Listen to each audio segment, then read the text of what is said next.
vocês? Tá começando mais um vídeo pra vocês aqui no canal Indicando. Mas antes de começar esse vídeo, é claro, dá aquele seu like, faz aquele comentário e também se inscreve no canal.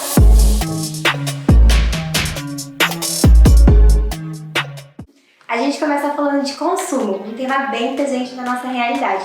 A nossa primeira indicação é um filme de 2009. A comédia Os Delírios de Consumo de Beck Bloom conta a história de Rebecca Bloomwood, uma jovem formada em jornalismo que sonha em trabalhar numa revista de moda e tem uma compulsão por compras. No filme é possível ver que as mídias de massa e as propagandas de marketing fazem com que Beck sinta a necessidade de consumir. Como disse Silverson, a nossa sociedade cria mecanismos, ritmos e locais que incentivam o consumo. A atividade social hoje em dia é comprar. A Beck se sente inserida na sociedade, parte de um grupo quando ela pode mostrar que ela tem alguma coisa e que ela pode comprar alguma coisa. E isso acontece com a gente também, quando a gente compra alguma coisinha e já vai compartilhar nos stories para todo mundo saber que a gente tem alguma coisa nova que talvez as outras pessoas queiram, é esse sentimento de pertencimento que ela tem. Seríamos todos Beck Bloom? Uma pessoa totalmente diferente de Beck Bloom é Tyler Durden, personagem do filme Clube da Luta, a nossa segunda indicação de hoje. Lançado em 1999, o filme conta a história de Jack, um jovem empresário que vive uma vida solitária e medíocre e busca satisfação através dos bens que adquire. Após uma viagem, ele conhece Tyler, que tem uma filosofia de vida totalmente diferente da maioria das pessoas. Tyler vai contra o sistema e demonstra um repúdio à sociedade capitalista que exclui pessoas como ele. O consumo nos faz sentir inseridos na sociedade. Mas e quando a ação de consumir não faz parte da pessoa, não somos nada para o sistema? A cena em que Jack perde tudo, o novo amigo Tyler diz a ele que agora ele deve se sentir livre, porque ele pode fazer o que quiser e não tem ao que se prender. E tá aí uma das críticas do filme. Se Jack podia comprar tudo o que ele queria, por que ele seguia sendo um jovem solitário, com uma vida medíocre e também com a saúde mental debilitada? Efemeridade, um dos conceitos apresentados nesta rota de consumo. Compramos, mas sem necessidade nenhuma. O mundo moderno faz com que adquiramos produtos totalmente descartáveis. E sabe o que nos faz consumir cada vez mais? A mídia, e principalmente a internet. Sabe aquelas cenas de filme quando fica o diabinho e o anjinho? Então, a mídia é o diabinho falando assim, consome, consome, assiste só mais um episódio, só mais um filme. E aí você me fala, Lê, mas eu não sou consumista, eu nem gastei dinheiro durante essa pandemia. Mas é aí que você se engana. Este vídeo aqui que você está assistindo agora é um produto da indústria cultural.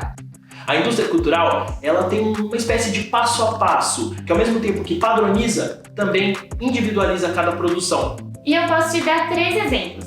São 3 comédias românticas, O Melhor Amigo da Noiva, Crush à Altura e Amizade Colorida. Nas 3 histórias, existe o casal protagonista que são amigos e depois de quase tudo dar errado, eles assumem que se amam e ficam juntos e beleza, tudo certo. Isso acontece porque as histórias são muito parecidas e elas fazem sucesso porque elas atendem às expectativas da indústria cultural. Segundo Mohan, todo produto da indústria cultural deve encontrar seu público e buscar uma síntese entre o padrão e o original. Uma dica que mostra muito bem essa síntese é o clipe produzido por Manu Gavassi neste ano para a música Deve Ser Horrível Dormir Sem Mim, com a participação de Glória Groove. No clipe, a Manu começa como se fosse um documentário falando o que deve ser feito para produzir um videoclipe pop perfeito.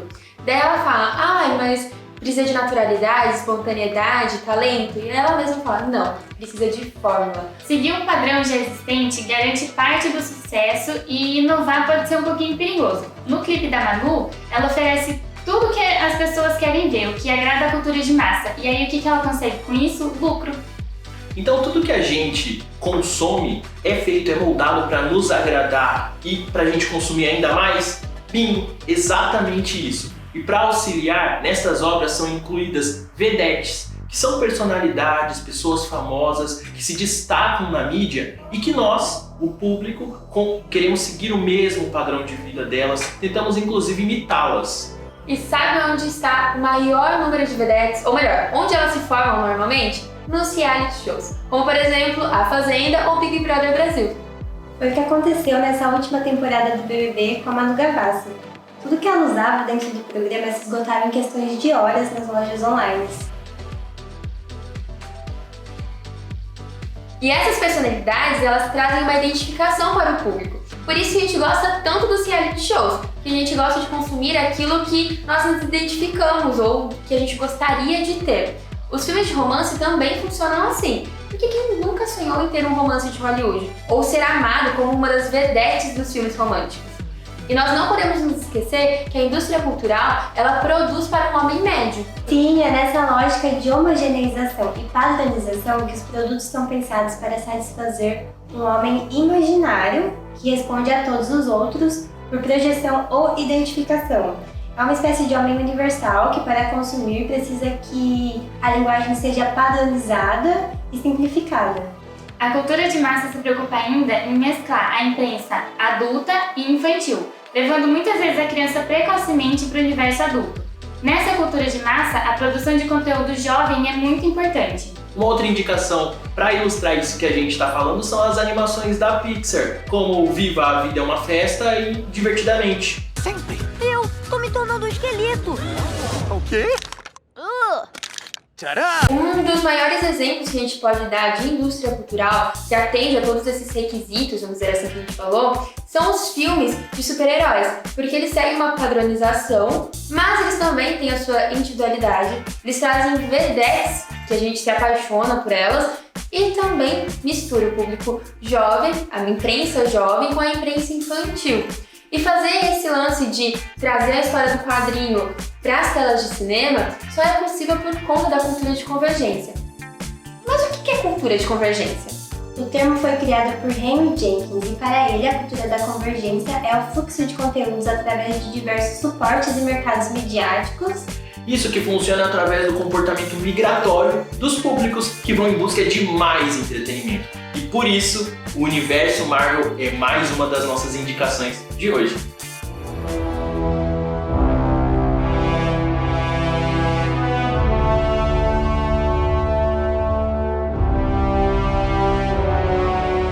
O fato das histórias em quadrinhos já estarem estabelecidas entre os fãs da HQ facilitou a apreensão da narrativa transmediática. Agora o público não é só mais o público da HQ, mas também é o público do cinema, que não necessariamente consumia outro conteúdo.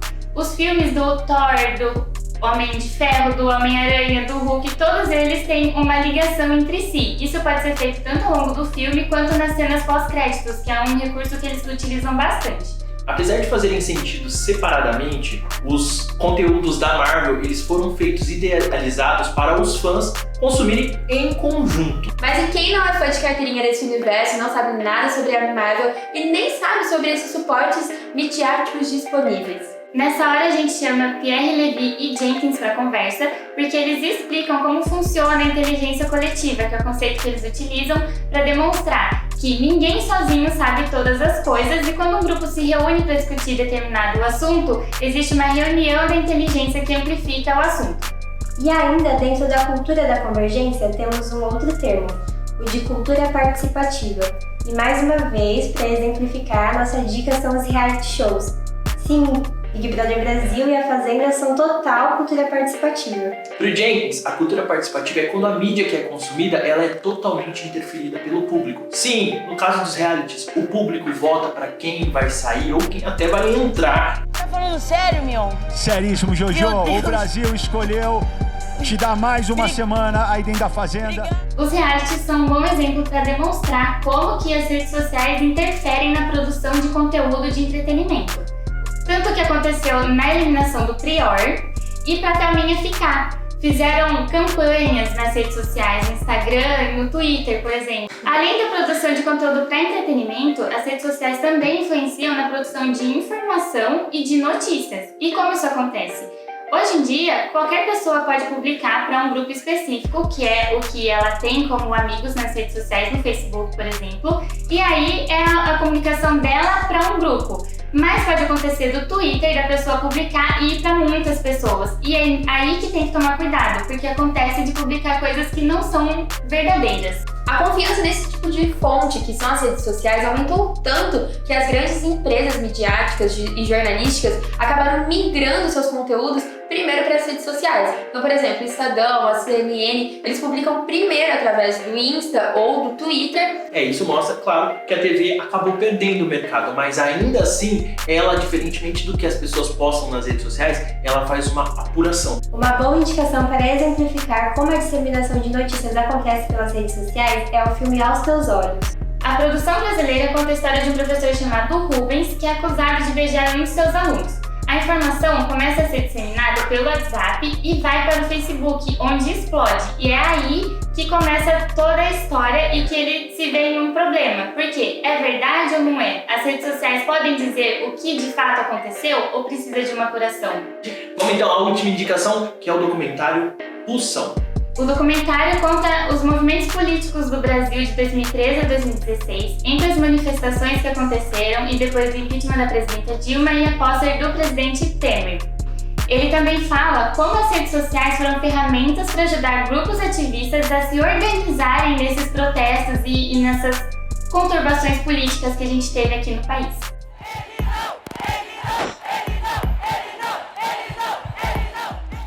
Então, tudo isso que a gente falou mostra o quê? Que apesar da nossa sociedade estar consumindo muitas coisas que são padronizadas, que guiam a nossa mente para o consumo, a gente tem voz, a gente consegue usar as redes sociais para colocar nossa opinião, para participar dessas produções midiáticas, do jornalismo e de tudo que a gente consome.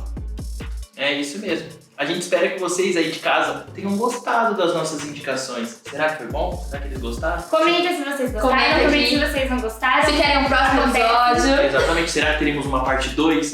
É isso por hoje, pessoal. Tchau! Um abraço.